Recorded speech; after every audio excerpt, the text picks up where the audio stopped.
Bismillahirrahmanirrahim. Assalamualaikum warahmatullahi wabarakatuh. Alhamdulillah, segala puji sedalam syukur kita haturkan kepada Allah Subhanahu wa taala yang telah memberikan kita kenikmatan, nikmat sehat, nikmat umur panjang sehingga kita dapat mengikuti perkuliahan pada pagi hari ini dalam keadaan sehat walafiat. Salawat serta salam, mari sama-sama kita haturkan kepada junjungan alam Nabiullah Muhammad Sallallahu Alaihi Wasallam dengan lantunan salawat Allahumma sholli ala Sayyidina Muhammad wa ala ali Sayyidina Muhammad. Baiklah, untuk mempersingkat waktu, izinkan saya Eki Widiasari selaku moderator dari kelompok 3 akan mengatur jalannya presentasi pemakalah pada pagi hari ini. Sebelum kita melanjut ke pembahasan, marilah kita sama-sama lihat terlebih dahulu dari makalah yang telah kita bagikan melalui via video tersebut. Untuk pembahasan akan disampaikan yang pertama oleh Saudara Andika, yang kedua oleh Saudari Ulfa. Kepadanya kami haturkan. Bismillahirrahmanirrahim. Assalamualaikum warahmatullahi wabarakatuh. Baik, pada kesempatan ini saya akan menyampaikan secara singkat tentang khilafah Abu Bakar As-Siddiq dan khilafah Umar bin Khattab. Yang pertama, khilafah Abu Bakar As-Siddiq. Abu Bakar As-Siddiq lahir pada tahun 573 Masehi di lingkungan yang sangat berpengaruh terhadap Islam dan lingkungan yang banyak melahirkan tokoh-tokoh Islam. Ayahnya bernama Utsman Abu Kuhafah dan ibunya bernama Asma binti Umais. Abu Bakar adalah orang yang pertama kali masuk Islam. Peran dan fungsi Abu Bakar As-Siddiq. Yang pertama, kebijakan dalam mengurus agama, yaitu memerangi nabi palsu. Mereka orang-orang yang enggan membayar zakat, dan khususnya pada masa pemerintahan beliau ini banyak orang-orang yang murtad, sehingga pada pemerintahan beliau ini banyak yang memberontak pada kekhalifahan Abu Bakar As-Siddiq. Yang selanjutnya, kebijakan kenegaraan, khususnya dalam mengatur keuangan. Beliau ini dikenal sangat adil dan pada masa pemerintahan beliau ini sangat sejahtera. Yang selanjutnya, penyebaran Abu Bakar As-Siddiq. Pada kekhalifahan Abu Bakar As-Siddiq ini penyebarannya sampai ke Persia dan Romawi. Dengan keberhasilannya, beliau menaklukkan keduanya. Pada saat itu, beliau membangun peranata sosial, baik bidang politik dan keamanan. Peradaban pada masa Abu Bakar As-Siddiq ini yang sangat berpengaruh hingga sampai saat ini, yaitu beliau ini mengumpulkan potongan-potongan mushaf Al-Quran dan kemudian dikumpulkannya menjadi satu. Yang selanjutnya, khilafah Umar bin Khattab. Pada khilafah Umar bin Khattab ini, beliau ini lahir pada periode perkiraan 584 Masehi. Beliau lahir 13 tahun setelah kelahiran Rasulullah SAW. Ayahnya bernama Khattab bin Nufail dan ibunya bernama Hantamah binti Hisham. Latar belakang khilafah Umar bin Khattab. Umar bin Khattab sangat dikenal di kaum Quraisy. Beliau ini sangat ditakuti pada masanya. Beliau adalah musuh dan penentang baginda Rasulullah SAW. Setelah beliau masuk Islam, beliau sangat berbeda dengan yang dulu. Beliau menjadi sosok yang sangat gigih, yang sangat setia dalam membela agama Islam. negara yang dikuasai beliau. Negara yang dikuasai Khilafah Abu Bakar As-Siddiq ini sampai ke semenanjung Arabia, Palestina, Syria, Persia, dan Mesir.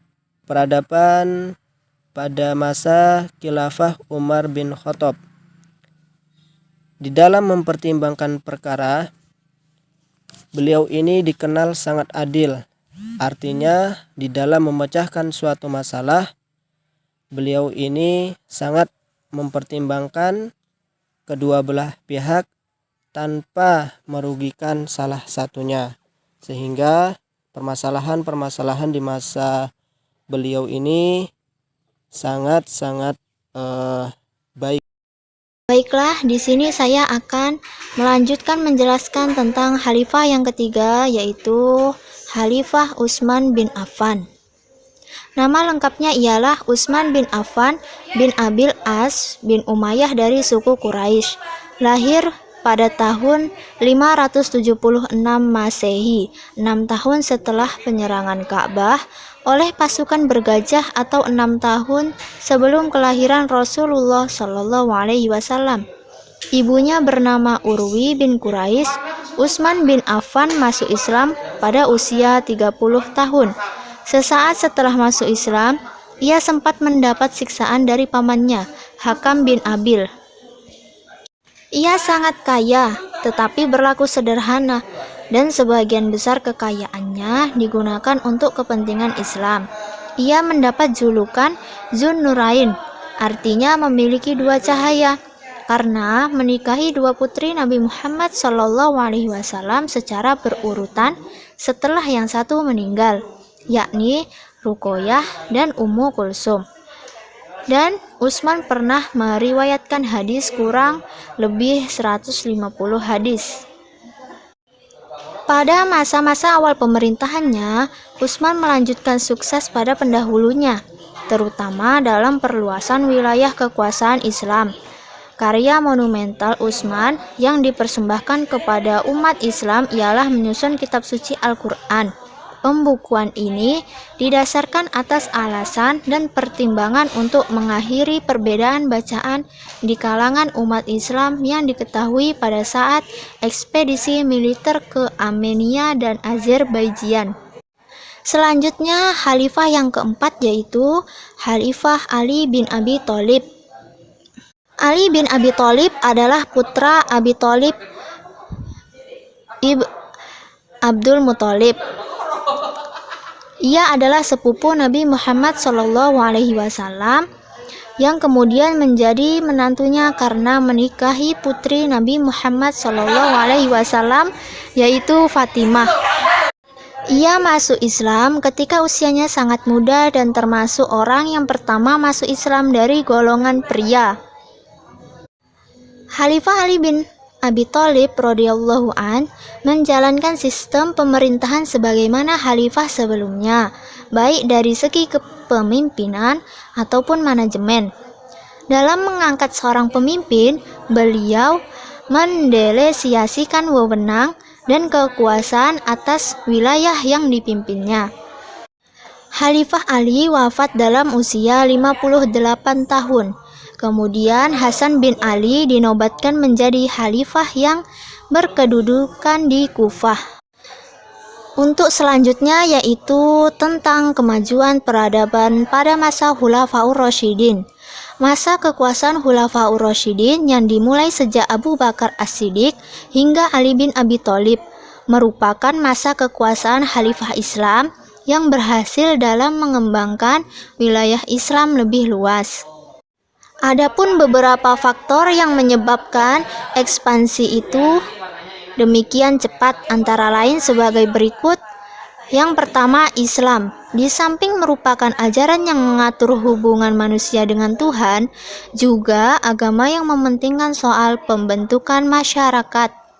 Yang kedua, dalam dada para sahabat Nabi Muhammad SAW tertanam keyakinan yang sangat kuat tentang kewajibannya menyerukan ajaran-ajaran Islam atau dakwah ke seluruh penjuru dunia. Yang ketiga, pertentangan aliran agama di wilayah Bizaitun mengakibatkan hilangnya kemerdekaan beragama bagi rakyat. Islam datang ke daerah-daerah yang dimasukinya dengan simpatik dan toleran, tidak memaksa rakyat untuk mengubah agama dan masuk Islam. Itu yang nomor 4. Kemudian yang nomor 5, bangsa Sami di Syria dan Palestina dan bangsa Hami di Mesir memandang bangsa Arab lebih dekat daripada bangsa Eropa, Bizaitiun, dan memerintah mereka. Yang keenam yaitu Mesir. Syria dan Irak adalah daerah-daerah yang kaya. Kekayaan itu membantu penguasa Islam untuk membiayai ekspansi ke daerah yang lebih jauh. Dr. Hasan Ibrahim dalam bukunya Tarikh al-Islam Asy-Syiasi menjelaskan bahwa organisasi-organisasi atau lembaga-lembaga negara yang ada pada masa Khulafaur Rasyidin diantaranya adalah: yang pertama, lembaga politik; yang kedua, lembaga tata usaha negara; yang ketiga, lembaga keuangan negara; dan yang keempat yaitu lembaga kehakiman negara.